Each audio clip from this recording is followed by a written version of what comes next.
Boa tarde a todos, todas e todos. É uma honra, um privilégio e um acontecimento para nós, do IFIX, receber a artista e filósofa Denise Ferreira da Silva para o lançamento do seu livro, Homo Modernos, editado pela Cococó. Agradeço a ela, em primeiro lugar, por esse privilégio de poder recebê-la aqui. Agradeço a presença dos seus pais, que estiveram aqui pela última vez para vê-la se graduar e depois se tornar mestre nesse mesmo salão nobre.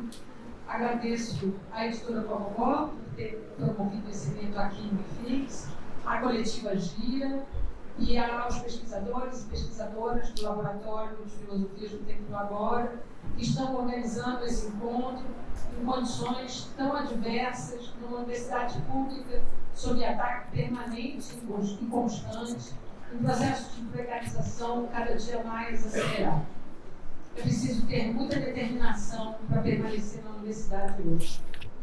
Eu agradeço também o apoio da direção do IFIX, da coordenação do PPGF, da FAPERJ e do CNPq. Agradeço a composição da mesa, com a presença de Silvia Batista, Viviane Nogueira da Silva, Aquiles Coelho da Silva e Vitor Galdino. Agradeço ainda a presença de todos e todas vocês na plateia, em especial de professores e professoras que vieram de outras casas nos prestigiar aqui no encontro. Eu vou fazer as apresentações de pessoas que estão compondo a mesa e também explicar para vocês um pouco o que nós combinamos. Nós combinamos que primeiro a Denise fala e apresenta o livro, depois a Viviane e a Silvia fazem comentários e perguntas, a Denise responde, depois o Vitor e o Aquiles fazem também seus comentários e perguntas, a Denise responde, e por fim haverá então espaço para perguntas da plateia. E ao final a Denise fica à mesa para autografar os livros. Denise Ferreira da Silva é artista, filósofa, professora titular do Instituto de Justiça Social da Universidade de British Columbia, em Vancouver, no Canadá. É professora adjunta da Escola de Arte, Arquitetura e Desenho da Universidade Monash, na Austrália. Nesse semestre, ela está atuando como professora visitante no Departamento de Estudos de Performance da Universidade de Nova York. No próximo semestre, vai ocupar a Cátedra Internacional de Filosofia Contemporânea do Departamento de Filosofia da Universidade Paris 8. Ela é autora de diversos livros, por enquanto apenas 2 deles em português, além do Homo Modernos, que está sendo lançado hoje, há o incontornável A Dívida Impagável, editado em 2019 pela Oficina da Imaginação Política. Seus outros títulos em inglês são Towards a Global Idea of Race, Unpayable Debt, que também, pelo que eu sei, está sendo traduzido no Brasil, e Race, Empire and the Crisis of the Sublime, em coautoria com Paula Chakravarty. É assim.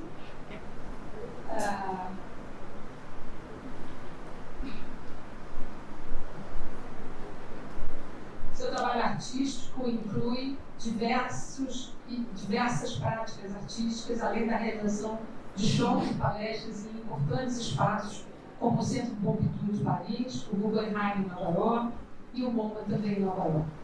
Também escreveu para publicações para grandes eventos de arte, como a Bienal de Liverpool, a Bienal de São Paulo, a Bienal de Veneza e a Documenta 14. E seus textos já foram publicados em espaços de arte, como a Canadian Art, a Testes Kunst e a Eflux. Denise me contou que a última vez que ela esteve no Salão Nobre foi para sua defesa de mestrado. Então, para nós é um prazer, um privilégio que ela esteja aqui novamente conosco. Ela que vive e trabalha no território tradicional, ancestral e não cedido do povo musqueiro. Silvia Batista, mulher negra, organizadora da TED Solidariedade, Coletiva Popular de Mulheres da Zona Oeste, é pedagoga, é mestre em Ciências pela Fiocruz e é doutoranda em Planejamento também pela UFRJ do IPU. Viviane Nogueira da Silva é psicóloga pelo Instituto de Psicologia da USP e mestranda também pela USP, mas no programa de pós-graduação de Teoria Literária e Literatura Comparada, onde investiga a possibilidade de leituras transversais entre a obra teórico-literária de Conceição Evaristo e a proposição de Denise de Ferreira da Silva por uma poética negra feminista. É bolsista da Cátedra Olavo Setúbal de Arte, Cultura e Ciência do Instituto de Estudos Avançados da USP, durante a titularidade de Conceição Evaristo, e compõe a GIRA, essa coletiva de estudo e intervenção antirracista e anticolonial. Aquiles Coelho Silva, é nascido e criado na Zona Sul de São Paulo, formou-se economista pelo Instituto de Economia da Unicamp e é mestrado em Planejamento Urbano pelo IPUR na UFRJ. É também pesquisador integrante do coletivo Negran IPUR, da coletiva GIRA, essa coletiva de estudo e intervenção antirracista e anticolonial, e do projeto História da Disputa, Disputa da História. Por fim, Vitor Galdino é pesquisador, professor e tradutor. É graduado, mestrado, e fez sua graduação, seu mestrado e seu doutorado em filosofia aqui no IFIX, na UFRJ. Tem formação em psicanálise no campo freudiano, é professor de filosofia, epistemologia e história da psicologia no departamento de psicologia aqui da UFRJ, e é pesquisador e pós-doutorado no PPGF, aqui na UFRJ, com um projeto lindíssimo que eu tenho a honra de orientar, que na verdade está supervisionado, que se chama Desfazendo a Partilha Colonial do Sensível, do Arquivo da Escravidão ao Arquivo Fenomenológico, e é professor colaborador voluntário do programa. Trabalha com filosofia do imaginário, filosofia da linguagem, ética, filosofia política e história da filosofia. Seus temas de pesquisa atuais são imaginário social e imaginação política, herança colonial e fenomenologia da raça, metafilosofia e usos filosóficos da linguagem, além do ensino da filosofia. É integrante desse laboratório que eu mencionei, que se chama Laboratório de Filosofias do Tempo do Agora, que é coordenado por mim e tem um coletivo de tradução atualmente focado na tradução dos livros da filósofa Judith Butler. Esse último livro da filósofa Judith Butler, que nós acabamos de traduzir, tem a professora Denise Ferreira da Silva nas referências bibliográficas.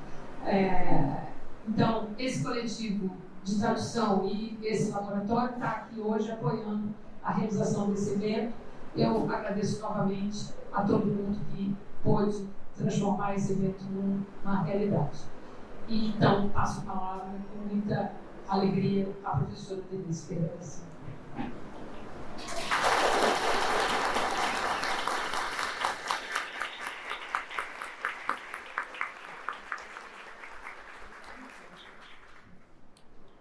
Boa noite. Vocês estão me ouvindo? Sim. Oi, gente, boa noite. Obrigada por ter vindo para esse evento. É a terceira vez que eu estou dentro desse espaço num evento oficial, então é muito esquisito, porque eu entrei no IFIX, eu tinha 17 anos, então se eu voltasse, o que eu estou fazendo aqui? Mas é a terceira vez, né? Então eu já devo saber o que eu estou fazendo aqui. E é também muito importante estar aqui porque esse momento é um momento que a gente está vivendo agora, né? Quando eu entrei no IFIX, lá naqueles tempos, em 1981, nós estávamos ainda sob uma ditadura militar. Foi o começo do começo, quando muitos professores e professoras que estavam no exílio voltavam. Então, o Darcy Ribeiro deu a aula inaugural para a minha turma. E é uma aula que eu nunca esqueci, porque ele estava falando muita coisa sobre muita coisa, né? E daquela forma rápida e excitada que o Darcy Ribeiro falava. E ele falou duas coisas, cara. Assim, a universidade no Brasil mudou muito desde os anos 70. Por quê? Porque vocês entraram, as mulheres. Então, tem um fluxo de mulheres na universidade. E uma outra coisa que ele falou foi que as elites brasileiras eram burras porque, em vez de explorar e manter os trabalhadores e trabalhadoras vivas para explorá-los, a elite brasileira comia os seus subalternos. Então, e eu acredito, de uma certa forma, esse livro, ele reflete, ele leva adiante essa questão, que para mim não era uma questão, né? Porque as elites brasileiras comem seus subalternos, porque ela quer que eles desapareçam. Não apareceu como uma questão naquele momento, mas ficou comigo. E eu demorei muito tempo para elaborá-la da forma como esse livro saiu. Eu demorei 20 anos, né? Eu entrei aqui em 81, eu terminei de escrever esse livro em 2002. Foi a minha tese de mestrado, então, do doutorado, então eu terminei a tese de doutorado em 99, mas o livro, na forma que ele tem agora, ele só foi terminado em 2002, que foi o ano que o Lula foi eleito pela primeira vez. Então, eu acho que é uma boa coisa, né? Dá para ver esperança. Muita esperança.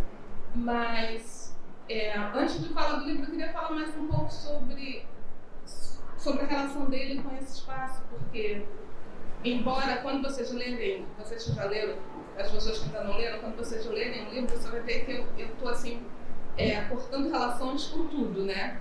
Com as ciências sociais, onde eu me formei, com a história, com a filosofia, não sobrou nada. E isso só foi possível exatamente por causa da formação, do treino que eu recebi nesse instituto. Eu fui treinada por antropólogas, na verdade, a minha orientadora está aqui, Bonnie Melly, por antropólogos, sociólogos, Carlos Eisenbach, e indiretamente por cientistas políticos que eram professores aqui. Claro que eu fiz a maioria dos cursos na ciência política, porque eu fiquei muito, como é que eu falo? Eu fiquei muito excitada com a tradição irracional que alguns cientistas políticos jovens estavam desenvolvendo aqui no IFIX. E eu acho que o trabalho reflete isso. Para mim, o que aconteceu naquele momento foi que, durante os anos que eu estive aqui, eu recebi uma formação excelente nas ciências sociais e eu fui capaz de chegar ao limite das ciências sociais. Né?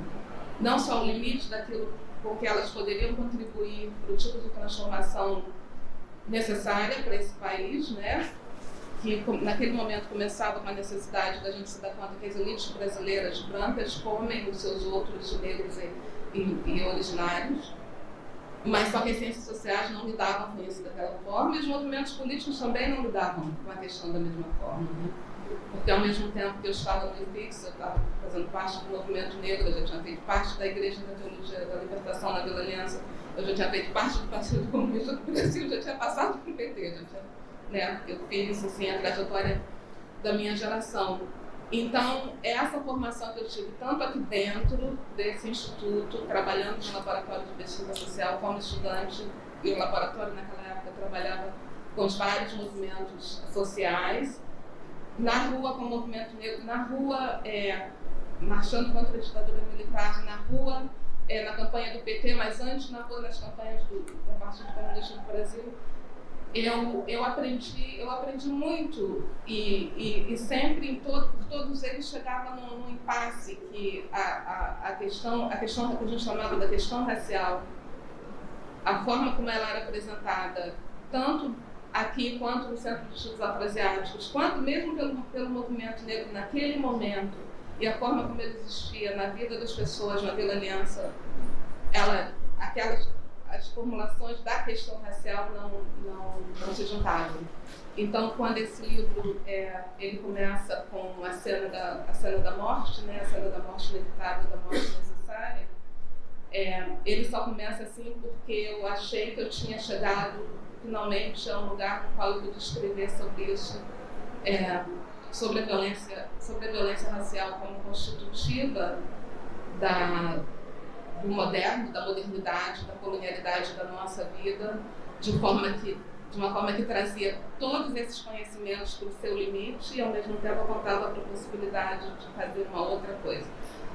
Mas, né, como sempre, nem tudo termina nas... Bom, espero que no domingo tudo seja melhor, mas o trabalho crítico, né, geralmente leva a gente sempre para o lugar onde se torna necessário fazer uma outra coisa, e geralmente, pelo menos até a minha geração, a geração antes da queda do Muro de Berlim, essa outra coisa era a Revolução agora, há muito tempo já que não é mais. Mas esse trabalho crítico, que acabou sendo, né, guiado por uma versão daquilo que o Darcy Ribeiro falou em 1981, ele me levou assim, para um lugar que me pareceu, em 2002, 2013, um beco sem saída. E depois eu me dei conta de que não era um beco sem saída. A versão da pergunta, né, a versão do enunciado do Darcy Ribeiro, nesse livro virou a pergunta por que essas mortes autorizadas pelo Estado, cometidas pelo Estado contra pessoas pretas em territórios pretos, por que ela não causa uma crise ética? Né? A elite que conversou as pessoas levou a essa pergunta. Quando eu persegui essa pergunta no texto, e eu estava perseguindo a pergunta desde aqui sendo Rio de Janeiro, né, aqui sendo Brasil, muito rapidamente eu me dei conta de que a elaboração, essa pergunta não podia ser respondida, ela só podia ser elaborada. E o livro é um pouco uma elaboração dessa pergunta. Então ele reelabora a pergunta desde o final, olhando para o texto nacional dos Estados Unidos e do Brasil. O Brasil é o último capítulo do livro. Mas ali não era o suficiente, porque ali eu pude traçar a raça e a nação, como elas entram no discurso nacional. Mas a pergunta de por que, então, os povos originários e as pessoas pretas têm que morrer não fazia sentido. Aí, a segunda parte do livro, eu olho para as ciências sociais, né, o IFEX, a minha formação, e o que eu descubro, eu falo descobrir sempre, mas não é que eu descubro porque é uma descoberta, eu só descubro literalmente, porque está lá, entendeu? É só levantar, né? Não é descobrir, é levantar as camadas. O que eu descubro é que, na verdade, as ciências sociais, a raça entra no discurso científico moderno, exatamente constituindo esse horizonte global, que é o horizonte da morte, a partir da crença científica. Crença científica não é um oxímoron, é uma crença científica do século XIX, que sociedade, um Estado moderno só poderia se sustentar se fosse branco, europeu, transparente. Mas ali também não era o suficiente, então vem a primeira parte do livro, né, um pouco de trás para frente, onde eu tenho então revisito aquele segundo andar da história, né? A história. Aí a terceira parte do livro é a história, a segunda parte do livro é a terceira andar, as ciências sociais, e a terceira parte do livro é o quarto andar, a filosofia.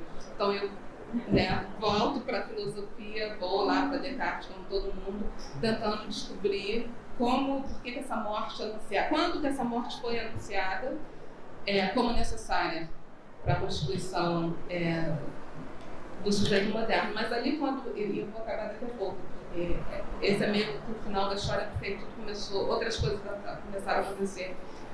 Então, quando eu chego na filosofia e vou lá para Descartes, blá blá blá, passo, invento uma conversa filosófica que era para sair dos limites da filosofia moderna e falar sobre ela, mas não desde dentro, mas tentando olhar diferentemente, eu encontro o limite é um limite metafísico, né, que é o espaço e tempo. Uma certa construção de espaço e tempo, que foi muito uma transformação que o Immanuel Kant fez da física newtoniana, está dentro de tudo que a gente fala, ela está ali limitando e determinando todas as ferramentas críticas que nos são disponíveis, até para tentar responder à pergunta que guia o livro. Mas, ao mesmo tempo, o espaço e o tempo, que estão agora, essa formulação de espaço e tempo que está agora, né, corporificada nessas instituições, mais ou menos corporificada nessas instituições da universidade, do museu, o Estado, capital. Não chegar nesse limite foi também descobrir que essa construção de espaço-tempo que está aqui, naturalizada para a gente, ela não é natural, né? Ela não é definitiva. E então eu demorei mais de 10 anos para conseguir pensar de novo. Eu fiquei fazendo trabalho de crítica do direito, teoria crítica do direito, até que depois foi possível começar a explorar outras, como é que eu falo? Porque os conceitos, os termos são tão carregados, né? Mas outras possibilidades para pensar. Eu sou muito interessada no pensamento, claro, por isso que eu fiz esse trabalho todo. Então, como pensar diferentemente, como é que a gente, e também como despensar, né? Como a gente denaturaliza e expõe esses instrumentos da filosofia moderna que, para populações pretas originárias, sempre foram letais e continuam sendo letais. Como é que a gente expõe a letalidade, como é que a gente retorna a história do déficit para onde ele foi construído, e como a gente pensa sem a necessidade, sem pressupor a necessidade para violência racial e a colonialidade. Então é isso, esse livro com mais de 20 anos de idade finalmente está em português. Infelizmente ele não foi necessário mudar nada dele, só infelizmente. Mas eu espero que felizmente daqui a uma semana a história seja diferente. A gente comece a falar sobre outras coisas. Pois é, obrigada por ter vindo.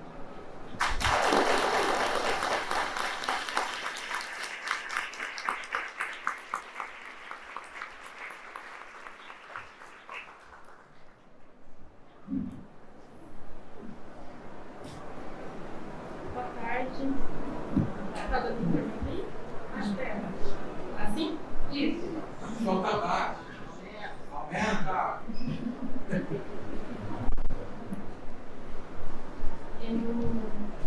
Vou ler aqui um textinho que eu escrevi para hoje. Boa tarde a todos, todas e todos. Primeiro eu gostaria de agradecer a oportunidade de estar aqui hoje, celebrar a nossa chegada tão cedo, através dessa tradução da sua tese. Como você disse no lançamento da Maria Antônia em São Paulo, esse texto estava abordando a gente há 20 anos. Eu conheci o pensamento da Denise e a Gira, que é o time que eu faço parte, em 2019, enquanto a gente lia o Tort em inglês, que é esse livro, né? Era a minha última ano de graduação e eu estava cursando uma formação em acompanhamento terapêutico, no qual eu fazia um estágio acompanhando o Gabriel, um garoto negro de 13 anos, abrigado num saico desde os 9. Eu briguei para estar ali com ele e com o tempo passei a entender que ele brigava insistentemente para estar aqui. Somente escute, leia, nos diz o prefácio de Homo Modernos. E escute esse garoto que, sentado na mureta do lado de fora do saico onde morava na zona sul de São Paulo, me pergunta: você já assistiu 12 anos de escravidão? Estou morto, ele me diz. Ou não, ele me diz: se eu vivesse nesse tempo, eu estaria morto. Ouço de fora do tempo a voz de Gabriel me dizendo isso todos os dias, como se me dissesse com a FBC. Se eu fosse levar a sério, tinha uma lápide sem meu nome, de nascimento, de gente vai ser assim mesmo, o esquecimento. Sem Gabriel, eu não teria me emaranhado no pensamento de Denise. Sem Denise, eu não saberia como segurar a mão de Gabriel. O Modernos é o trabalho que, através de sua reconstrução minuciosa do racial no texto moderno, nos permite a construção de um arsenal para que Denise nos propõe adiante, fim do mundo que conhecemos. Em Homo Modernos, em sua obra teórico-artística posterior, aqui impressa as palavras de Febem, Denise é a herdeira do submundo, louca consciente, que diz: se não for para chutar a bomba de volta, sai da frente. E é com essa bomba que parece que não é possível combinarmos de não morrer, ou não estarmos mortos, como Gabriel, ainda que inseridos numa lógica de obliteração. O Crisófilo aumentou entre meus sonhos tendo habitado, aqui no meu imaginário, imitações têm circulado, em tempo e espaço simultâneos. Meu corpo é terra, regulado em água, meu corpo é fogo dissolve águas. Gabriel, Denise e eu estamos na praça. Não me sinto muito bem e me esforço pela minha sobrevivência e atendimento. Vamos até um aparelho de exercício no qual Gabriel sobe e brinca como se estivesse num trepa-trepa. Gabriel me desafia a subir e ele responde dizendo que tem medo. Em seguida, fazemos lentamente cada um em um dos aparelhos os mesmos movimentos, lado a lado. Me perfil de ponta cabeça. Dar fim ao mundo como conhecemos, repete Denise. Somente me escute. Leia. E se?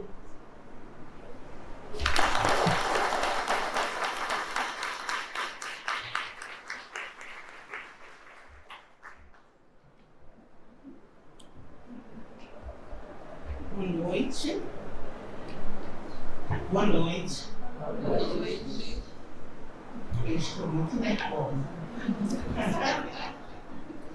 Não tenho que confessar, mas ao mesmo tempo extremamente honrada e agradecida. Peço licença às minhas ancestrais, às mais velhas, de Motumbá, o povo de Axé. Peço a bênção à minha mãe, Luziane da Mãe presente. Quero fazer uma reparação aqui na minha biografia. Eu sou uma mulher desorganizadora. Na redação eu coloquei organizada. E vejam quanta diferença faz algumas letras.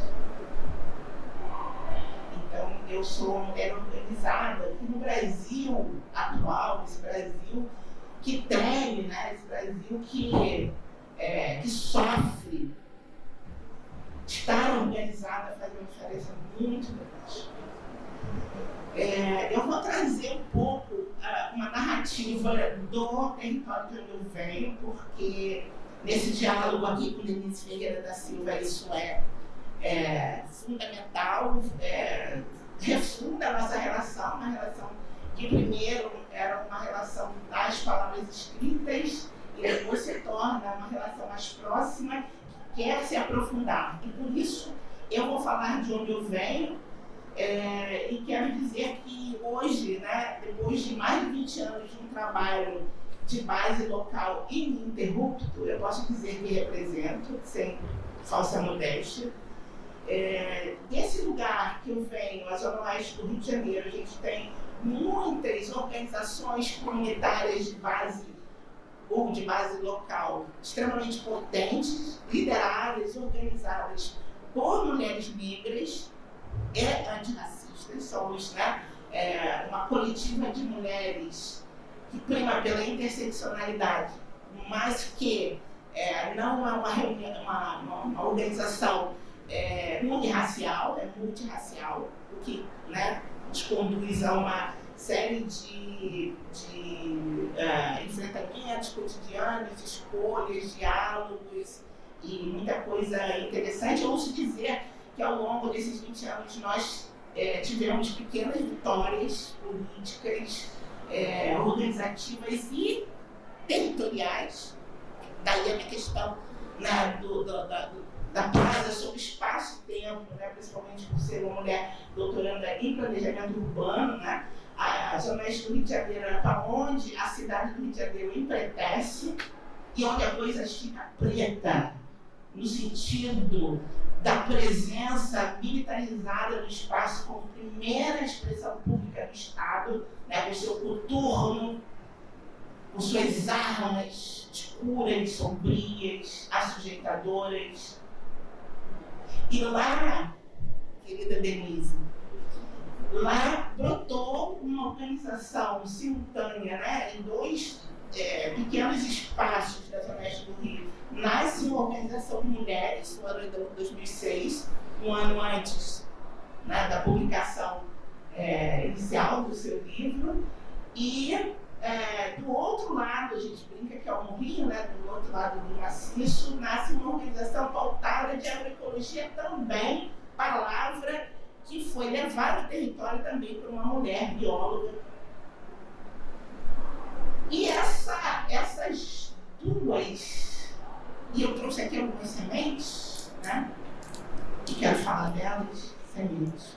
Essas duas sementes de organização, com o tempo que foram se juntando, E em março de 2020 a gente ousou criar essa teia de solidariedade que produziu muita coisa e do qual nos aproximou. A gente tem uma relação aí de quase um ano, uma relação cibernética, posso dizer assim, e que hoje ela pula da tela, né? E a gente, acho que a palavra materializar a relação não cabe, eu estou aqui sem vocabulário, mas de fato hoje nós, e presencial também não decide mais, enfim, muita coisa aí para aprender, mas eu trouxe essas sementes para contar que essa mesma organização de mulheres, ela acaba recebendo, em meio à pandemia, um presente de outras mulheres da região serrana do Rio.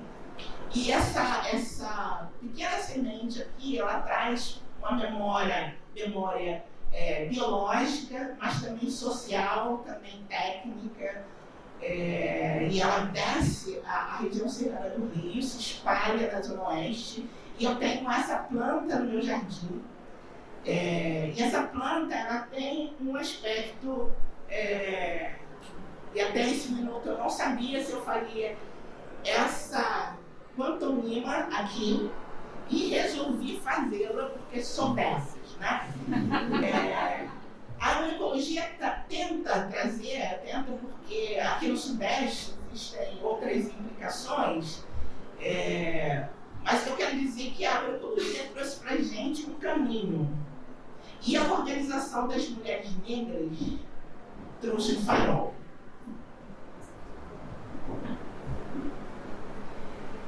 E ao longo desses 2 anos tão difíceis da história de nossas vidas, né, a gente foi aprendendo a se cuidar, a cuidar do nosso próprio corpo, a cuidar do território, a cuidar, mas ao mesmo tempo pensar revolução. Que revolução? Eu sou uma mulher lá nascida nos anos 60, né?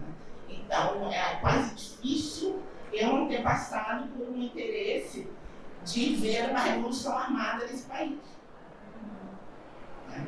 E hoje, Denise, eu não abandonei a palavra revolução. Mas, vou tentar aqui, eu estou tremendo, vocês estão vendo, né? Mas vou tentar acertar, o certo seria já que está numa corpo, seria mais fácil, mas mais difícil de carregar. Eu estou pintando aqui umas gotas, espero que aconteça uma relação.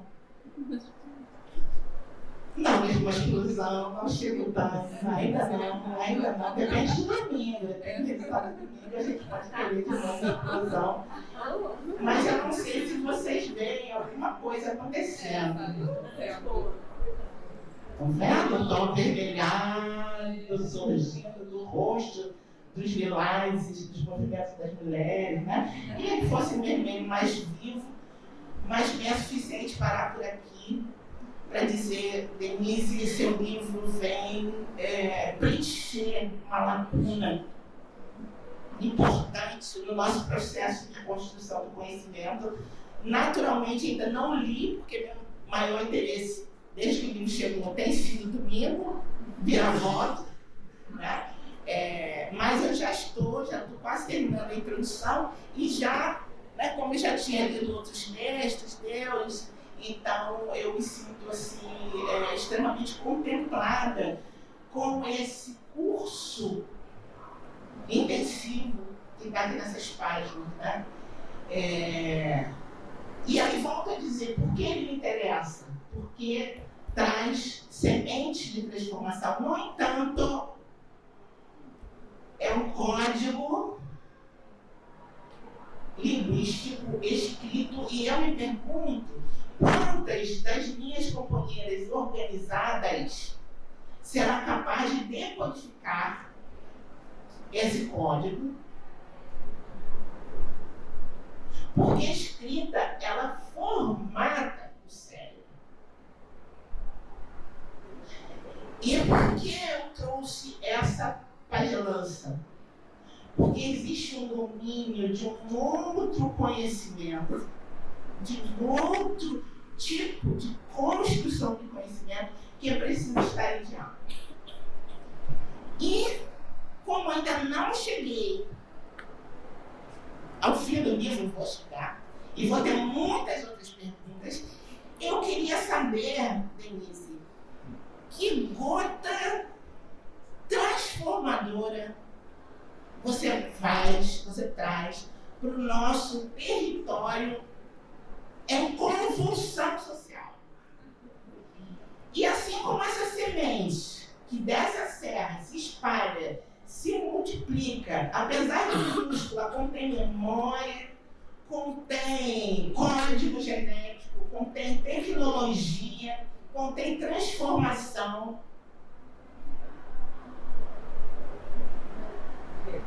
E tem espacialidade. Me parece atemporal. Além do que eu possa imaginar das possibilidades de sobrevivência de uma semente. Porém, no Brasil, de outubro de 2022, considerando as questões de espaço e tempo, qual é a gotícula de transformação que nós podemos levar como bandeira ou não? Acho que eu estou te imitando. Você falou não ou não. Obrigada, minha querida. É maravilhoso estar aqui. E viram muitas outras perguntas, né? A gente quer saudar a mãe. Só uma mulher maravilhosa criou outra mulher maravilhosa. Eu vou pedir uma saudação.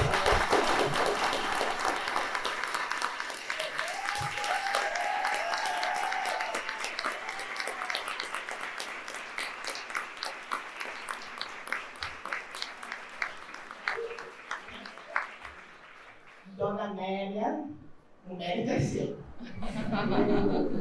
Obrigada, gente.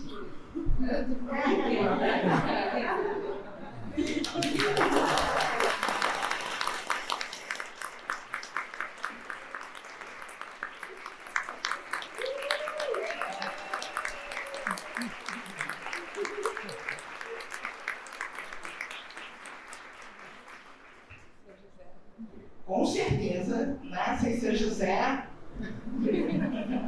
Obrigada, meu querido. Sou eu. Está devolvida para mim. Obrigada, Silvia. Você um pouco me respondeu como eu ia responder, mas né, eu vou te imitar depois. Obrigada, Lili. Obrigada, Silvia. Que pergunta, né? Quando a Viviane estava falando, lembrando que a Bibi, que está também aqui, Bibi em São Paulo, fez uma apresentação, performance fantástica e realmente me fez falar a verdade, né? Que esse livro estava esperando. Não sou eu, não, é esse livro, porque esse livro foi escrito, né? Só posso dizer isso, ele foi escrito, não é nada.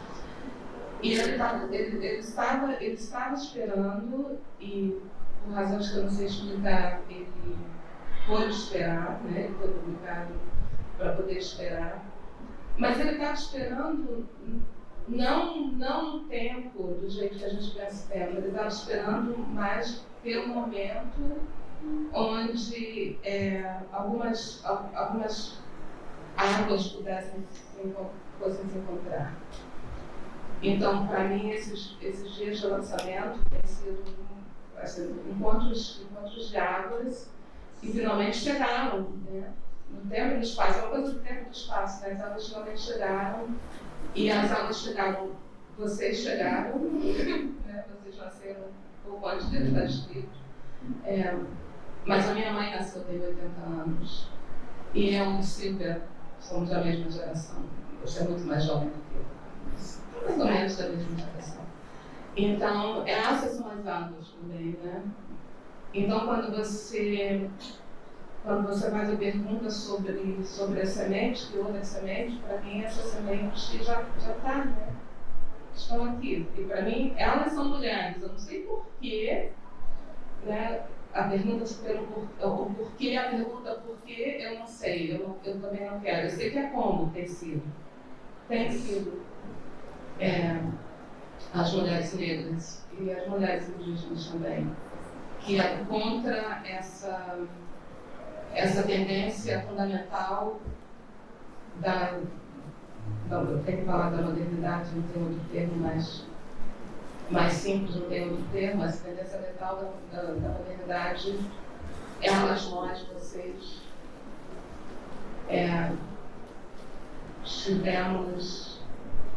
desenvolvemos e aprendemos e mantemos aquilo que tem sido necessário para que nós estejamos aqui, né? Que a Conceição Evaristo fala. Nós, quando ela fala nós combinamos de não morrer, para mim ela está falando das mulheres. E não morrer significa também manter os filhos homens vivos, né? Então, para mim é esse encontro que tem, né? Vocês, nós 4 aqui, né? Nós 3 e minha mãe.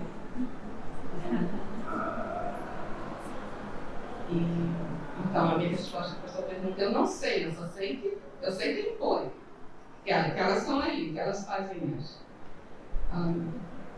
Mas essa pergunta ela não tem resposta, ela não fazer.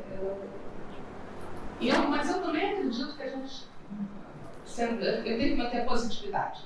Então, sendo positiva mesmo, eu acredito que a gente tem essa riqueza, é uma riqueza que vem, que vai acumulada, né, acumulação negativa, né, que vai acumulada, porque por existir contra a corrente da modernidade, mas ela está lá, ela está aí. Então, se as coisas se dá ruim no domingo, então a gente, né, se lembra dessa riqueza, se lembra de começar a fazer esse trabalho, e a gente vai fazer, e acho que a gente vai fazer o trabalho onde a gente faz, né? A mãe Luizinha está aqui, né? Os trabalhos vão ser feitos lá nos terreiros, nas casas, entendeu? No calçadão da violência, com muita cerveja, onde esse trabalho tem sido feito certo, né? Tem lugares diferentes, mas também online. Mas são vocês, nós, elas, todas. E eu estou sendo meio cis aqui um pouquinho, tá? Mas eu vou ficar nesse cis, eu vou ficar. Porque ela eu acho que ele tem feito uma coisa assim, dessas mulheres. É isso.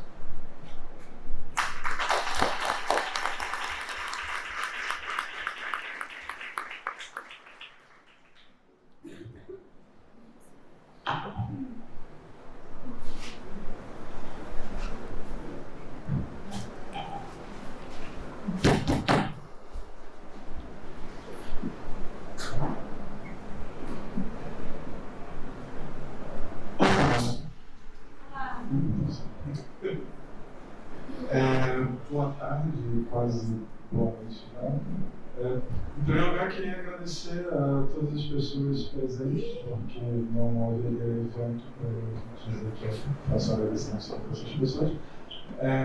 Em segundo lugar, agradecer o convite, né, via a editora Carla do Laboratório por organizar isso tudo, e agradecer por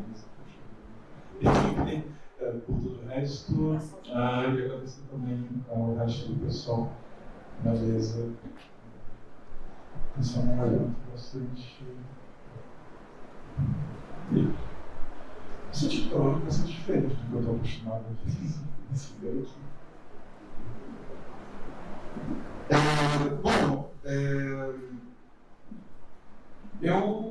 Sobre o livro como um todo, uma das coisas que me parecem mais interessantes é exatamente aquilo que, Luiz já tinha falado no início, o modo como ele está sempre chegando desses limites da racionalidade discursiva de variadas disciplinas e chegando nesses limites para encontrar precisamente Um mesmo drama que se repete e se refaz e reensina ao longo de séculos, e começando ali na modernidade filosófica até chegar, inclusive nos momentos em que podem muitas vezes parecer os mais críticos, né, com relação a tudo que foi construído em nome, né, e por meio da violência racial. Então, às vezes, mesmo nesses momentos críticos, a gente encontra ali o mesmo drama, um cenário razoavelmente diferente, mas personagens distintas, ligeiras modificações do roteiro, mas ainda o mesmo drama, né, que está na própria, né, daí o fato dito que, bem, em última instância, o nosso problema é que a gente ainda está no mesmo mundo. Né? O nosso problema é de ordem cosmológica. A gente não vai encontrar nessa forma de organizar, né, a vida no mundo alguma espécie de remédio milagroso para resolver os problemas que vem, na verdade, da própria composição, da própria estruturação, da própria história de manufatura desse mundo aqui. Então, enfim, então eu acho que se eu tivesse que recomendar o livro, quer dizer, se eu fosse um produtor fazendo isso aqui, mas eu focaria especialmente nisso, no modo como ajuda a repensar até mesmo aquilo que tem uma forte aparência crítica ou revolucionária, mas às vezes pode ser só ficar girando, enfim, no mesmo lugar.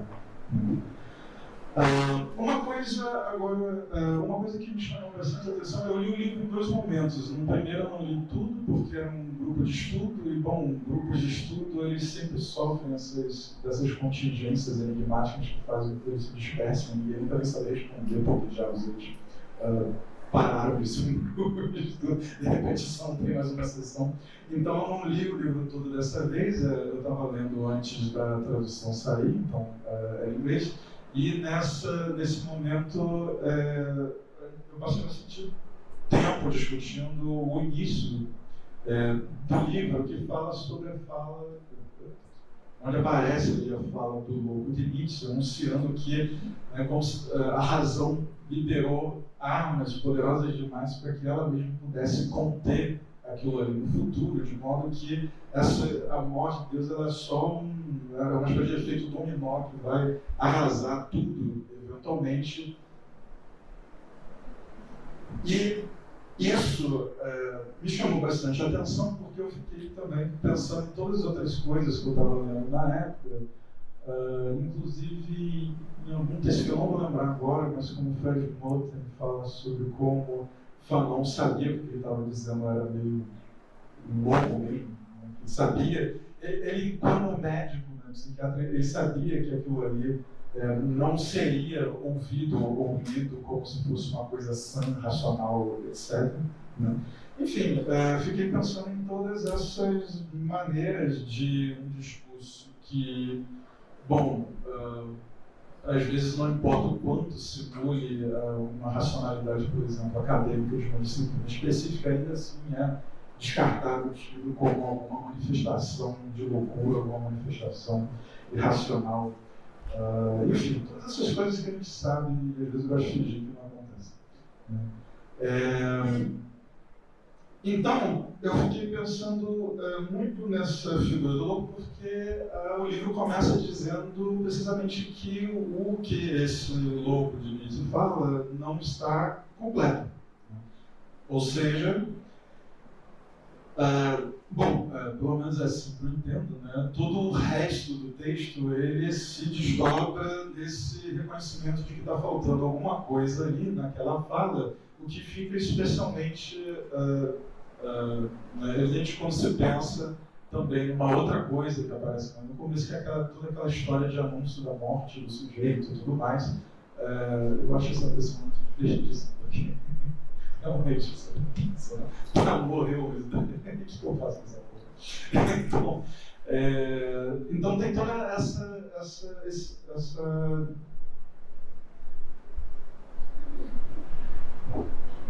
coisa ali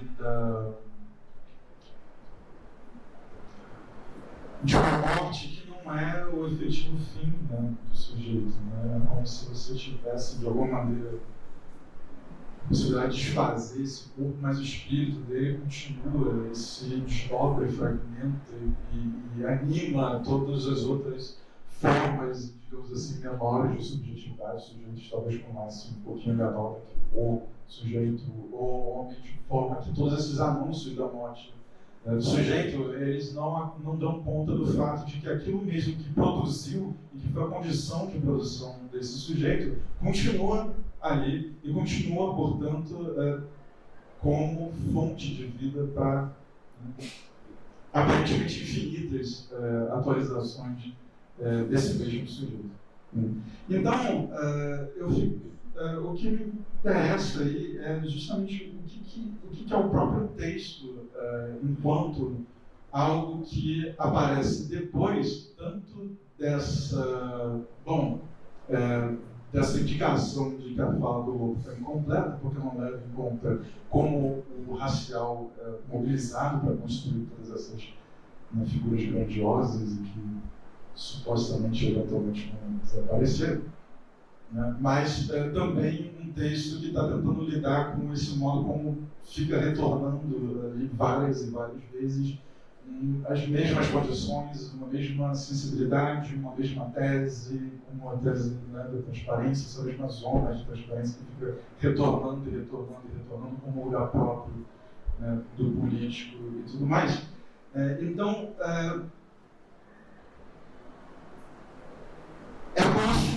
então tem essa loucura do lobo que anuncia uma maldição, mas, em parte, essa maldição significa, se ela é completamente compreendida, ela significa que aquilo que morre não desaparece definitivamente, fica retornando e retornando e retornando, né, nesses múltiplos sujeitos do multiculturalismo que ainda são animados, de certa forma, por um mesmo espírito.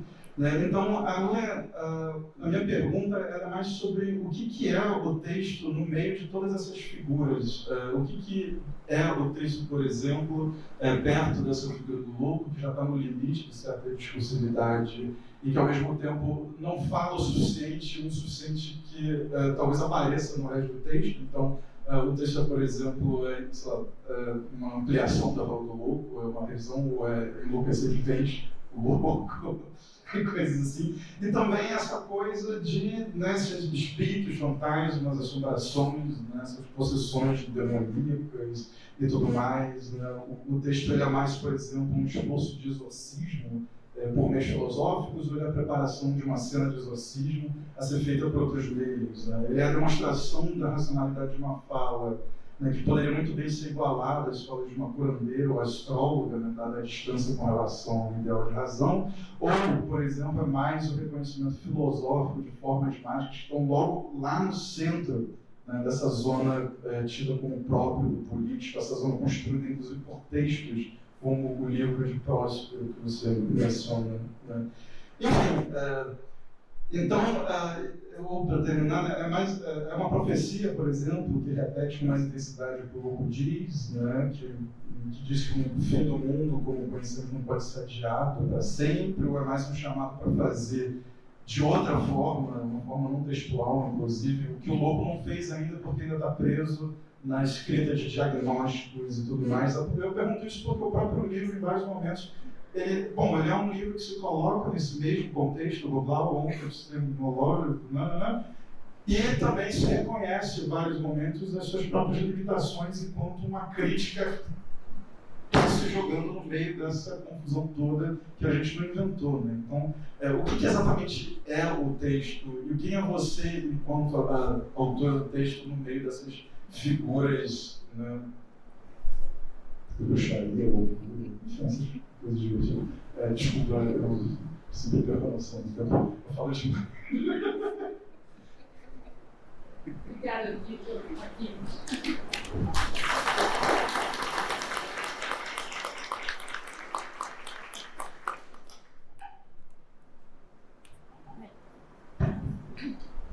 Boa tarde, boa noite, gente. Queria começar agradecendo, em Primeiro agradecendo quem veio antes de mim, né? Sobretudo aí minhas avós, minha mãe, que vieram e vêm me abençoando aí com alegria e rebeldia. Sem as quais eu não poderia estar aqui, nem vivo, nem aqui. Queria agradecer a Denise também pelo convite, pela generosidade que ela sempre apresenta e presenteia a Gira, que também foi onde eu conheci a obra da Denise, através da Gira. Queria agradecer à editora, Cobogó, por organizar essa série de lançamentos, né, por abrir espaço para todos nós estarmos aqui com vocês hoje. E agradecer também a Carla, que aceitou o nosso convite para mediar e para viabilizar aqui todo esse espaço, as comidinhas que a gente estava comendo, os suquinhos que a gente estava bebendo antes, inclusive. Bom, eu escrevi também um textinho. Tem sido, né, para mim, um grande prazer acompanhar essas sessões de lançamento, né, essa tour, como eu estava brincando nesses tempos. E desde o primeiro evento ali no mar, né, duas coisas, sobretudo naquele primeiro evento, duas coisas me chamaram bastante atenção. Uma, sobre esse diálogo que você, Denise, e o Ailton Krenat estavam tendo sobre as possibilidades, né, que a gente tem nesse momento de rir ou chorar, né, dependendo de como encaminhamos, e também sobre esse anseio de liberdade que perpassa a nossa experiência de vida enquanto povos, enquanto sujeitos racializados nesse contexto moderno colonial. Na sua tese, você reconstrói para destruir o projeto que significa e viabiliza esse contexto epistemológico moderno, com especial atenção à projeção do sujeito moderno, que você denomina ali como eu transparente. Né? Esse sujeito está intimamente conectado com a brancura e também com esse sujeito europeu colonial, que tem como horizonte a liberdade, né? Um horizonte viabilizado pela racionalidade científica que ele domina e pela sua capacidade de abstração, que garante a sua possibilidade de autodeterminação, que é a própria singularidade desse sujeito, tal como ele mesmo se proclama. No seu trabalho, portanto, você aponta como essa construção desse sujeito, desse eu transparente, ela é completamente imbrincada em uma dinâmica de violência, seja uma violência simbólica, seja uma violência total, uma violência essa dirigida a esses outros raciais, né, como nós. Assim, ao passo que o horizonte desse sujeito, né, desse eu transparente é a liberdade, o horizonte imposto a esses sujeitos racializados, através do arsenal da racialidade, é a morte.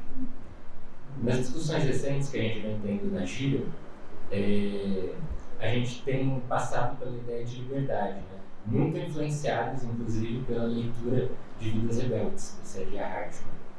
E é essa demanda por liberdade, essa questão da liberdade que eu gostaria de trazer aqui. Eu penso que, na minha leitura, né, quando você aponta o fim do mundo, quando você materializa essa demanda, em certo sentido, e o fim do mundo como esse contexto epistemológico moderno, né, você reafirma uma demanda também por algo que lembra um pouco que a gente chama de justiça global, mas que também excede essas demandas por justiça.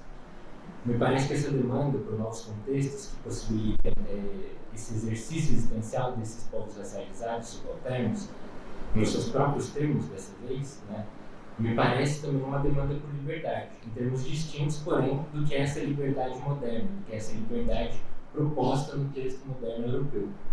E que, para mim, também muito influenciado pelas leituras, pelas discussões com a Gira, né, ressoam também escritos como o da Beatriz Nascimento, quando ela escreve sobre essas possibilidades que o quilombo guarda enquanto um novo território existencial. Né? Então, essas possibilidades, como a Silvia colocou, são muito territoriais também.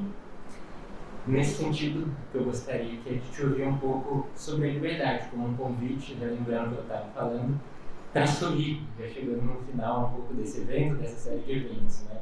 E seja sobre a liberdade como um espaço para celebrar esses belos experimentos, né, que transbordam do nosso anseio de liberdade, como os experimentos que a Silvia traz, ou seja, para você falar também um pouco como tem sido essa possibilidade de estruturar, de colocar essa demanda, né, para além do que a gramática moderna permite nas suas experiências também no campo artístico. Isso.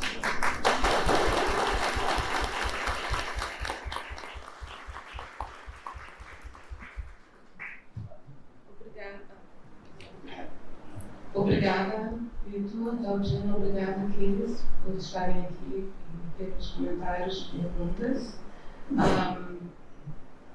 Bandeira, né? E liberdade, vocês dois realmente vamos fechar com chave de ouro. Vamos fazer, chegar ao limite, vamos chegar aos limites. Perfeito. Não, são, na verdade, vocês dois trouxeram dois pedaços fundamentais desse quebra-cabeças que me permitem voltar ao final do que eu estava falando e reconectar um pouco. Porque uma das esperas, né, que esse livro teve que esperar um momento político onde havia um questionamento fundamental, existencial, político e conceitual das categorias, em particular da categoria de gênero naturalizada, que para nós, para a minha geração do movimento negro, foi um pouco, veio como que, tipo, isso não é para a gente que vê a categoria, né? E nesse momento, nesses últimos 20, 30 anos, a crítica ao cis-heteropatriarcado realmente virou uma crítica à forma como a categorização, que é a forma como o pensamento moderno funciona politicamente, uma categorização imprisiona não só a mente dos cartesianos, mas também dos nossos corpos. Então, o que é esse texto? A resposta para a sua pergunta são várias.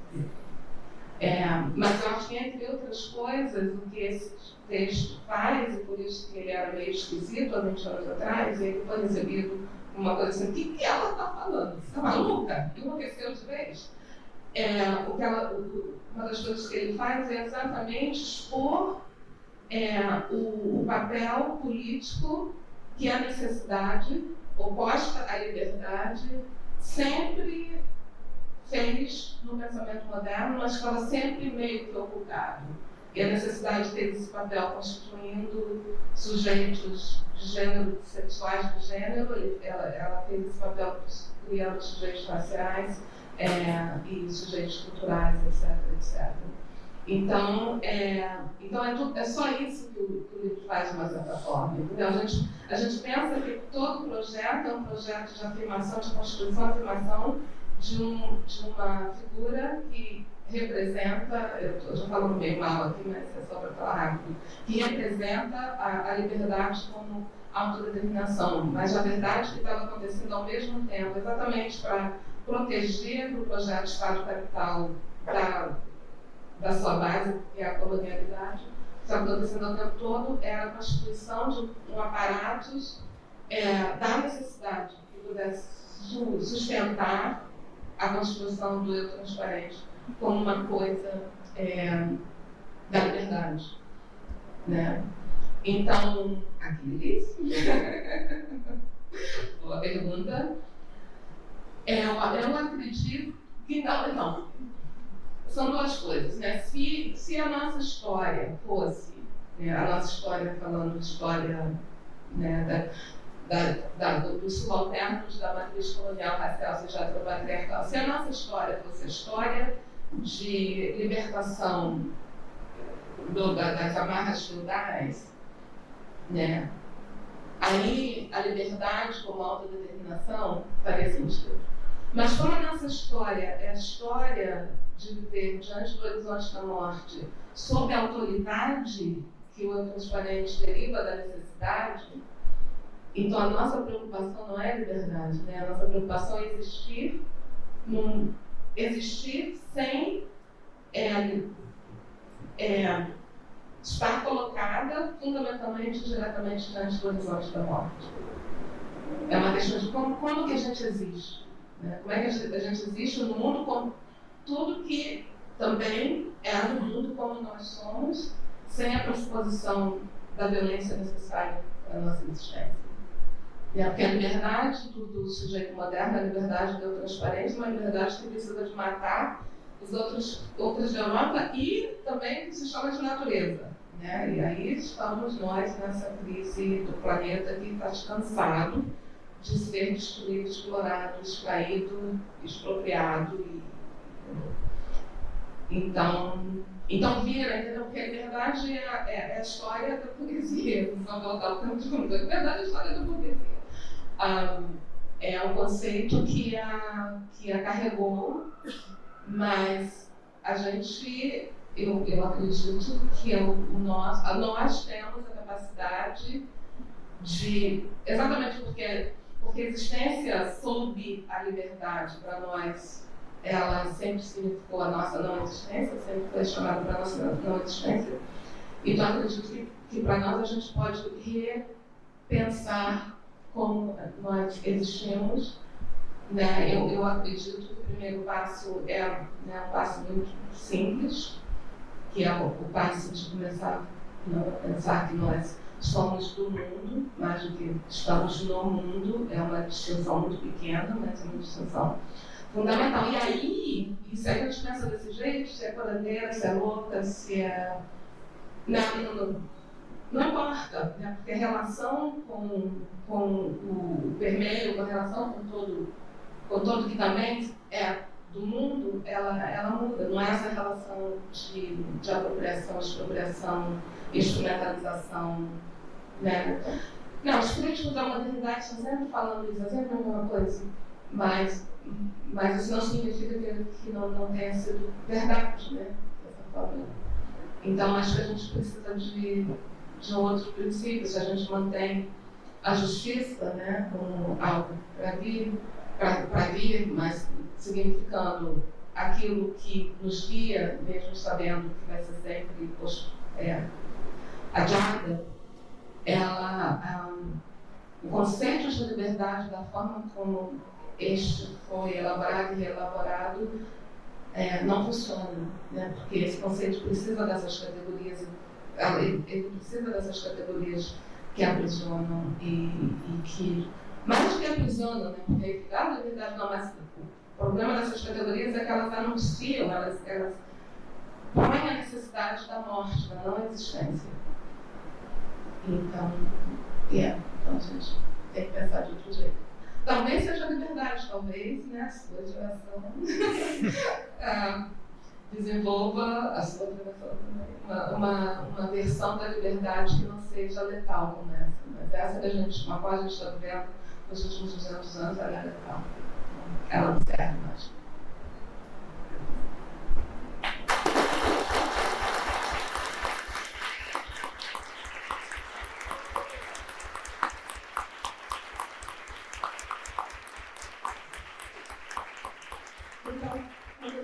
No final, eu queria agradecer, Carla, muito obrigada, professora Carla, e ao UFIX, e ao Salão Nobre, sem as fotos, mas com todos os fantasmas, infelizmente. Por acolher a gente aqui. E o pessoal da Cocolá também. Obrigada, gente. Muito obrigada a você, Denise. Agora, eu acredito que a gente pode fazer uma rodada de perguntas para a plateia, como a gente tinha combinado.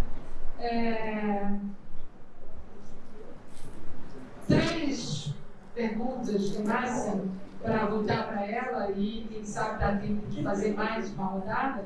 Quem vai?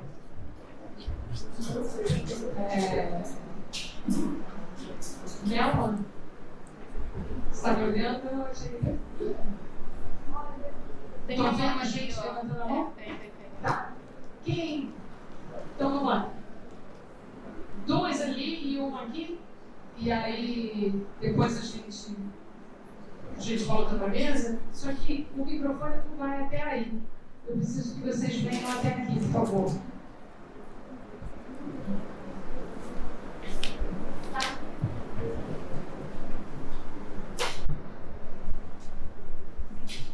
Olá, boa noite. Eu sou a Bruna, aluna aqui do programa do projeto de Filosofia. Bom, Denise, como é que a gente ser que a gente também refletir e construir um outro pensamento que está muito presente na sua prática, nos seus livros, né, nos seus textos também, mas eu queria que você falasse um pouco mais de como está sendo a recepção, né, do seu trabalho, não só na academia, aqui onde, né, hoje nós estamos, mas também nas artes, né? Eu acho que um grande momento em que você, né, o seu pensamento é acolhido, de fato, é na 32ª Bienal aqui no Brasil, né? Acho que começa uma porta, uma entrada também de algo muito importante para a gente também, inclusive na academia. Se você puder comentar um pouco mais, eu agradeceria. Obrigada pela pergunta. Você... Boa noite, Luiz. Boa noite, mesa. Na sua fala inicial, você estava apresentando a gênese do livro, você trouxe uma frase e repetiu 2 vezes, assim, acho interessante, me caiu bem forte, assim, por buscas minhas também, aqui dentro do mestrado do PPG. Que é a questão de trazer o conhecimento do seu limite. Não se como referência a um conhecimento que é esse, digamos assim, que formou a academia desde a sua origem, livre, grega, e essa evolução das disciplinas, né? Então, eu gostaria de ouvir um pouco mais sobre esse limite desse tipo de conhecimento e por que ele é limitado, se for possível. Eu sei que é uma pergunta de repente extensa, né? Mas de repente, tentar atualizar esse entendimento do que é esse limite do conhecimento, qual é a consequência dele, talvez. Obrigado. Obrigada, Nelma, por favor. E aí, depois dela, eu volto para você dar início. Olha só, eu estou emocionada por fazer a pergunta, eu gostei muito do Felipe, eu fui aqui agora, de te conhecer, de te ver. Eu conheci você, o primeiro contato com o teu pensamento foi através da Fátima Lima, numa palestra que ela fez. Depois eu te acompanhei na apresentação do lançamento do livro da Jota Passa, com a Rosane Paulino. Mas me chamou a atenção lá no lançamento agora, quando você falou da chegada desse livro, do limite, e falou do espaço-tempo. Tá? E hoje, te ouvindo aqui, eu estou viajando a pergunta que saiu agora, né? Entre a questão do ar e da água, e se esse espaço-tempo teria alguma relação.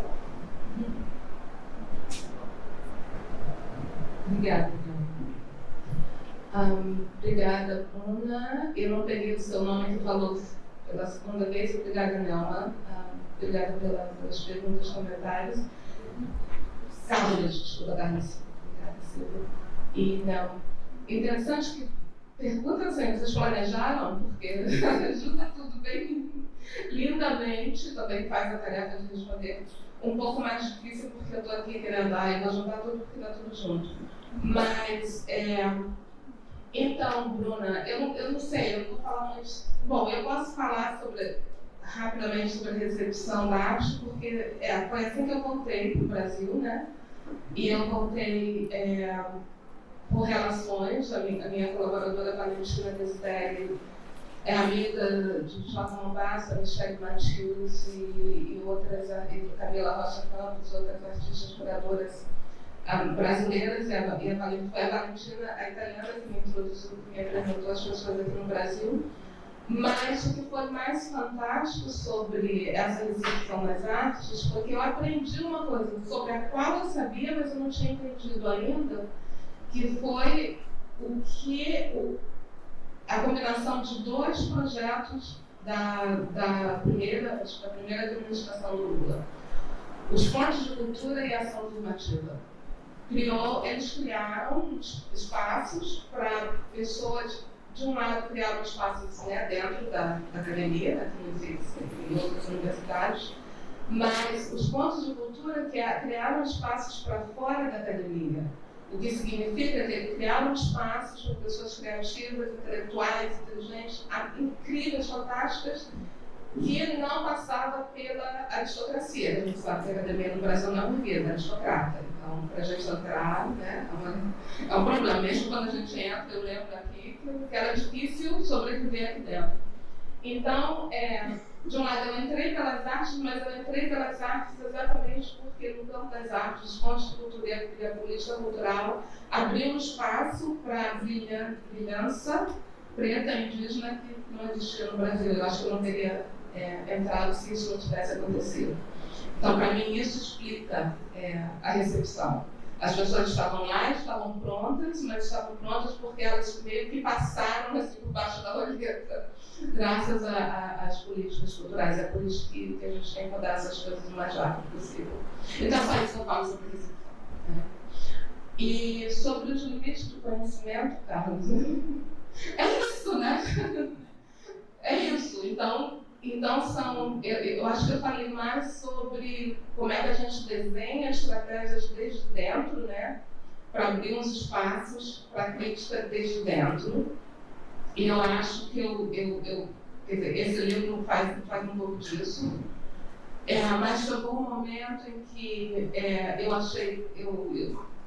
porque eu fui convidada a fazer coisas em espaços que me permitiram experimentar. Então, eu criei uns experimentos. Então, por exemplo, as equações que eu invento, né? Eu inventei umas equações, equação da reprodução biológica, equação do desejo, equação do valor, que são matematicamente inexistentes, são, na verdade, para mim, são objetos artísticos, mas são objetos artísticos que me permitem fazer enunciados, me permitem enunciados que não seriam possíveis se eles tivessem sido verbais. Mas o controle que a gente tem na montagem de equações permite conexões e desconexões, né? É tudo meio esquisito, mas funciona, faz sentido. Então, isso é um pouco de explorar os limites desde dentro. Mas, para juntar com a pergunta de Nelma, uma outra coisa que eu tenho feito também é explorar o pensar com os elementos clássicos, que também é uma forma de pensar com as causas de Aristóteles, né? Causa material, formal, final e eficiente. Então, esse livro mapeia o pensamento moderno de uma forma, mas eu tenho outros mapeamentos do pensamento moderno através das causas, que na verdade funciona muito bem. Então, a pergunta sobre os limites do pensamento moderno, mas ao mesmo tempo porque escrever e pensar e experimentar com as equações nos limites é a condição de possibilidade para a crítica, né? Porque a crítica tem que fazer sentido. Se a crítica está muito longe, né? Se a louca sai, se a louca é desvarrida, ninguém entende o que a louca está falando, né? Então, a louca faz um pouco de sentido, embora ela olhe para uma outra gramática. Então, tem dois limites desde dentro, mas ao mesmo tempo, desde os limites, explorando outras possibilidades. Mas para mim o que fica é o pensamento. Porque eu sou geminiana, eu gosto de negócio de pensar. Com a lua em virgem, então, pior ainda. Uma coisa assim, Mercúrio toma conta de mim. Mas só que esse pensar letal a gente não quer. Mas para mim é isso, eu acho que é importante ficar ali, né, naquele lugar quase que impossível de fazer o trabalho crítico que é necessário, mas tentando não reproduzir a violência, ou, na verdade, reconhecendo quando a gente reproduz a violência, né, mas também, por outro lado, tentando puxar o negócio lá e apontando para outras possibilidades que estão dadas dentro das astrólogas, das curandeiras, das bruxas, das feiticeiras. Então, sempre tiveram.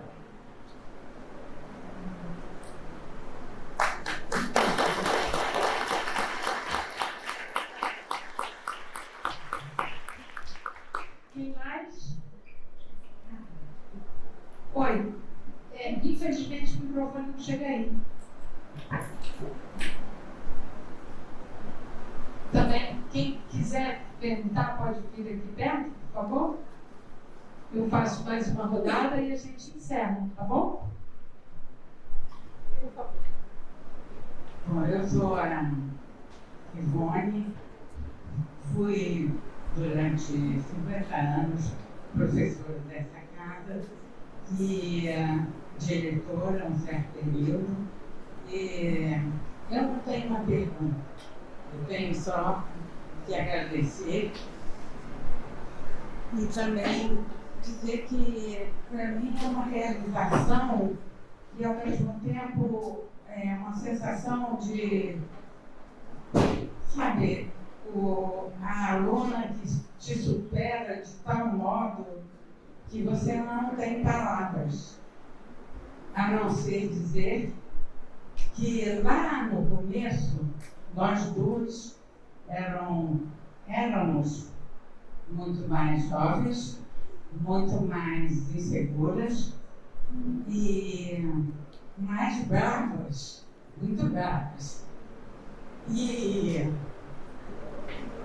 eu fico assim, pensando, Denise, como eu fiz você sofrer, porque a tese de mestrado da Denise é sobre telenovelas e foi publicada, foi defendida em 92.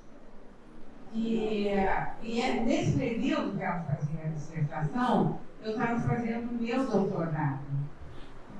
E ela participou da pesquisa do meu doutorado. E eu sou também virginiana, mas opostamente, de forma oposta, eu também gosto de pensar, mas eu obrigava a Denise a um trabalho de formiga que foi chocante. Nesses dias eu trouxe para ela, e vou mandar escaneada, a dissertação de mestrado. E reli. E fiquei muito impressionada, Denise, coitada. Ela foi atrás de milhares de atores, autores, descreveu aquelas novelas. E, enfim, são quase 200 páginas de um trabalho assim, minucioso e totalmente imerso na antropologia, do meu ponto de vista. E depois, a minha tese de mestrado, ela fez uma coisa que me salvou, que foi entrar nos processos criminais que hoje, Denise, estão todos no site da Fundação. Enfim, então não site, aí se botar Ivone Maria vai aparecer todos aqueles processos que nós olhamos e que se não fosse a Denise e a sua minuciosa paciência, eu não teria feito, porque ela destrinchou os processos que eu estava analisando e então eu acho que eu te fiz sofrer mesmo, Denise, mas talvez tenha feito você me superar nesse sentido de ir para outro nível de pensamento. E a minha reaproximação com a Denise também se dá ao longo desses anos com a virada dela para as artes, porque eu tenho um filho e um marido artistas plásticos. E o meu filho, que é bem mais novo que ela, navega por essas ondas e mares que a Denise navega. Então, muito obrigada ao EFIX por me receber hoje com carinho. Obrigada.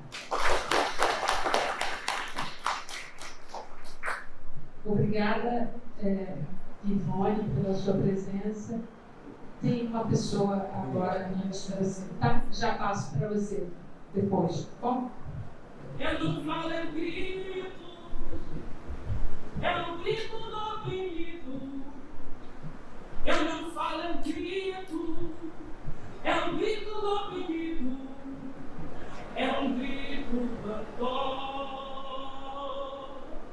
É um grito na dor. É um grito do dor. É um grito na dor. tumores pelos mares não calou meu clamor. Os tumores pelos mares não calou meu clamor. É um grito rancor, é um grito na dor, grito libertador, grito libertador. Sábia negra do Brasil. Ouço o som das correntes, arrastando no chão, das terras de além do mar.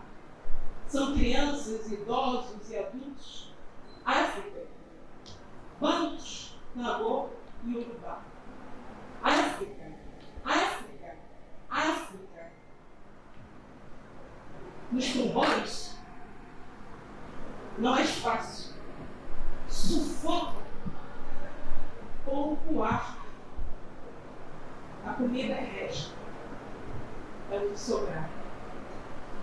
Os açoites misturam sangue e água do mar. E nas mãos da neguinha não há brinquedo para se alegrar. Para criar fantasias onde a vida é dura de passar. Negros para compra e venda. Chegam no porto, mas ainda tem que engordar. Agora já tem dono. Sua bênção, Senhor. Sua bênção, Senhor. Foram mais de 3 séculos de trabalho escravo para que a gente aqui chegasse. Mas eu ainda escuto o som das correntes, nos pés do povo negro que ainda ousa sonhar. O Atlas da Violência revela que a Virgínia Nascimentos, há anos, já nos contou. As principais vítimas de morte por violência é homem, jovem e negro. Isso tem que acabar. Isso tem que acabar. 71% das vítimas de homicídio são negros. Como os dados vêm evidenciar. A chance de um negro ser assassinado é 2,5 vezes maior do que de uma pessoa branca. Que uma pessoa branca possa morrer assassinada. Isso tem que acabar. Homens brancos ganham 63% a mais do que as mulheres negras. O Brasil mata 71% mais mulheres negras do que mulheres brancas. Isso tem que acabar.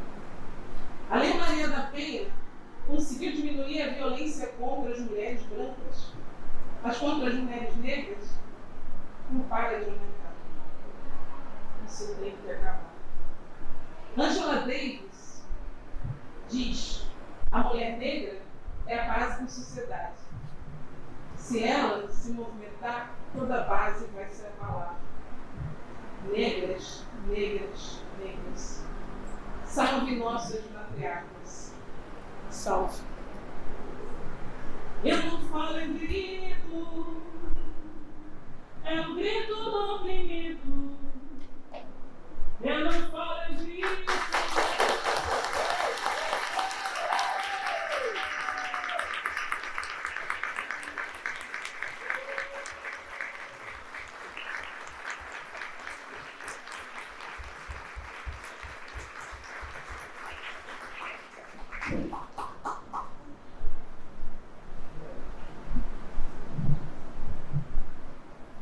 Olá, boa noite também a todas e todos. É um prazer enorme estar aqui, especialmente nesse salão com essa composição de beleza, mostrando que, enfim, a história muda e que bom que ela muda. E a gente sabe também por que ela muda nesse caso específico. Meu nome é Inaê Lopes dos Santos, eu sou historiadora e professora da UF.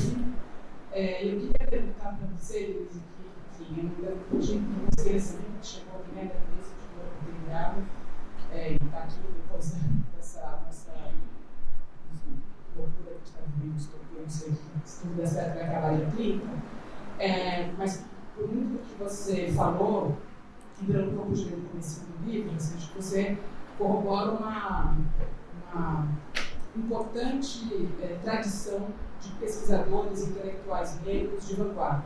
Né? Algo que, infelizmente, acho que o pensamento social brasileiro ainda não estuda com enfim, não dá a importância devida. Né? Mas eu queria que você falasse só um pouquinho sobre essa ideia da liberdade burguesa. A partir dessa sua perspectiva, como você chamaria a luta da população negra desde essa modernidade que se constitui a partir do século XVI, e sobretudo a partir do século XIX e diante? Obrigada. Obrigada, bom, eu vou voltar para você, Denise, e vou encerrar. Assim que você acabar de responder, comentar, eu vou pedir, então, que a gente abra para os autógrafos e homenagens, enfim, né, agradecimentos, etc. Tá bom? Por favor. Obrigada. Eu vou começar pelo final, sobre... Bom, é verdade, né? Nós acadêmicas, nós não pensamos sozinhas e nós fazemos parte de tradições. Eu me sinto muito... uma coisa que você fala em português, eu devo muito ao que a gente chama em inglês da tradição radical negra. E essa tradição radical negra é uma tradição que é crítica, pensando no C.L.R. James como um deles, que é crítica ao desconto que se faz da escravidão nas explicações sobre o capital do Estado. Então, e dentro dessa tradição, quando essa tradição está lidando com a escravidão, ela está realmente lidando com a questão da liberdade, mas a liberdade jurídica, né? A propriedade sobre o nosso corpo. E a liberdade jurídica, ela é uma noção negativa, né? Ela pressupõe a proteção contra alguma coisa, não a parte substantiva. Então, desde essa perspectiva, para mim, essa tradição intelectual dentro da qual o trabalho que eu faço se coloca, ela, de um lado, é uma tradição crítica que expõe os limites da liberdade como conceito moderno e expõe de uma forma que narra e explica, descreve os mecanismos de subjugação, os mecanismos de violência, por um lado. Mas, por outro lado, essa mesma tradição, e aí, né, um pouco mais como Saidiya Hoffman, Fred Moulton e outros, essa mesma tradição abre para uma outra coisa, né? Ela abre para a consideração de uma outra forma de existir no mundo que não seja dentro dos limites impostos pelo pensamento burguês, né? Então, quando eu falei de ficar situada ali, né?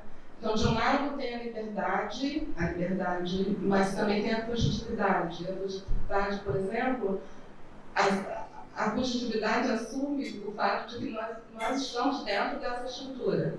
E dentro dessa estrutura tem o sujeito preto, o sujeito negro, encontra espaços, cria espaços para existir sem ser dominado por ela. Então, eu não estou fazendo um contraste entre a liberdade e a fugitividade, eu não estou dizendo que não é o oposto, mas é diferente, né? A mesma forma, a recusa. O pensar da recusa também pressupõe o fato de que a gente está aqui dentro e desde aqui de dentro recusa certas imposições e essa recusa pode levar, pensando em Beloved, amada, levar até a morte da filha, entendeu? Quando essa personagem da Toni Morrison, quando ela mata a própria filha, não é liberdade, né? Porque a liberdade você tem que estar viva. É uma outra história, né? É um outro futuro. É sobre o futuro, mas é um outro futuro que é inimaginável desde a noção de liberdade, né? Porque desde a noção de liberdade ela ficaria viva, manteria as filhas vivas e chegaria à liberdade. Então, eu acho que essa tradição de pensamento negro, ela fala das duas coisas. Ela está dentro e critica, expõe, mas ao mesmo tempo ela abre para imaginar uma outra coisa. Por isso que é diferente, por exemplo, do afropessimismo, que fica aquele sujeito preto, castrado, masculino, cis, que fica lamentando o tempo inteiro a sua falta de liberdade. Então, Não, obrigada. Essa é a resposta mais rápida. Eu queria agradecer muito obrigada. Muito obrigada. Ivone, você não tem que pedir desculpas por ter me feito sofrer, porque não foi isso que aconteceu aqui no FIX naquele momento, né? Naqueles anos, nos anos 80, até o final, começo dos anos 90. Como eu falei, eu sou geminiana com ascendente em Gêmeos e a lua em Virgem, então então, o fato, a existência do laboratório de pesquisa social e o projeto da Fundação Ford no Centro de Estudos Afroasiáticos, eles trabalharam com sua assistente de pesquisa, até aquele engenheiro que aí, né, que recebeu o salário para fazer trabalho de pesquisa em arquivo, né, que além de ser treinado como antropólogo, também foi treinado como historiador aí no arquivo. Para mim, foi fundamental ter tido essa oportunidade. E a gente sabe daquele momento que aquela oportunidade, aquilo foi um projeto de ação afirmativa contra o governo brasileiro.